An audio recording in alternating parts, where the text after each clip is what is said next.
क्षणाक्षणाला मागेपुढे होणाऱ्या बैलगाड्या, श्वास रोखून धरायला लावणारा क्षण आणि काही सेकंदाच्या अंतराने तिसऱ्या क्रमांकावर असणाऱ्या बैलगाडीने प्रथम क्रमांकावर येत जिंकलेलं मैदान, अशा उत्कंठा वाढवणाऱ्या सांगलीवाडीतील बैलगाडी शर्यतीने हजारो शौकीनांच्या डोळ्यांचं पारणं फेडलंय.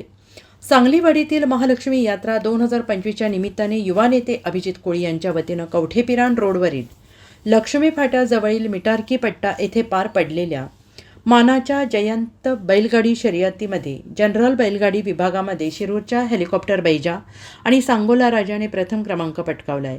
विना लाठीकाठी मोटरसायकल अशा पार पडलेल्या शर्यती पाहण्यासाठी सांगली, कोल्हापूर, सातारा, बेळगाव, विजापूर जिल्ह्यातील हजारो शौकीनांनी उपस्थिती लावली होती. श्री शिवप्रतिष्ठान हिंदुस्थानचे संस्थापक संभाजीराव भिडेगुरुजी यांच्या हस्ते शर्यतीचे उद्घाटन, तर राष्ट्रवादी शरदचंद्र पवार पक्षाचे प्रदेश अध्यक्ष आमदार जयंत पाटील यांच्या हस्ते बक्षीस वितरणाचा कार्यक्रम पार पडला. हेलिकॉप्टर बैजाचे मालक बाळू हजारे आणि सांगोला राजाचे मालक रावसाहेब मेटकरी यांना प्रथम क्रमांक देण्यात आला. महालक्ष्मी यात्रा 2025 निमित्त गेले 4 वर्ष झालं मानाची जयंत बैलगाडी घोडागाडी स्पर्धा इथं आयोजित केली जाते. प्रत्येक वर्षी या स्पर्धेला उत्स्फूर्त प्रतिसाद प्रेक्षकांचा मिळतो. सरकारी नियमांचं पालन करून या स्पर्धा पार पडल्या जातात आणि या स्पर्धेला प्रत्येक वेळी जयंत पाटील साहेब वेळात वेळ काढून इथं उपस्थित राहतात व या स्पर्धेचा दर्जा उंचवतात. त्याबद्दल मी त्यांचंही आभार मानतो. आणि इथं 15 दिवस झाले गेले जे कष्ट करतात आमचे कार्यकर्ते, मित्र, या परिसरातील सर्व नागरिक यांचं मी आभार मानतो. टोटल 4 गटामध्ये या बैलगाडी स्पर्धा झाल्या. जनरल गटमध्ये 1.25 लाख, 1,75,000 अशी बक्षिसं ठेवण्यात आली होती. तशाच पद्धतीने दुसऱ्याही गटात ती बक्षीस ठेवण्यात आली.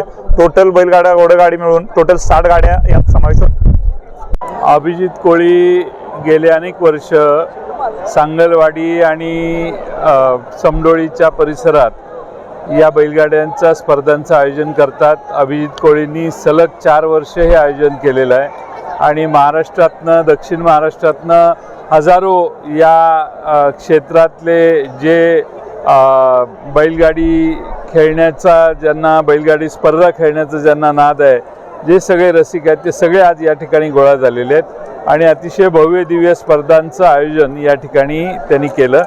फार मोठ्या प्रमाणात लोकांच्यात हा खेळ किती यशस्वीपणाने लोकप्रिय झालेला आहे हे बघता येईल. आमचे खासदार डॉक्टर अमोल कोल्हे यांनी लोकसभेपासून या खेळाला गती देण्याचा प्रयत्न केला. पुन्हा चालू करण्यासाठी त्यांनी प्रयत्न केले, अनेकांनी केले प्रयत्न.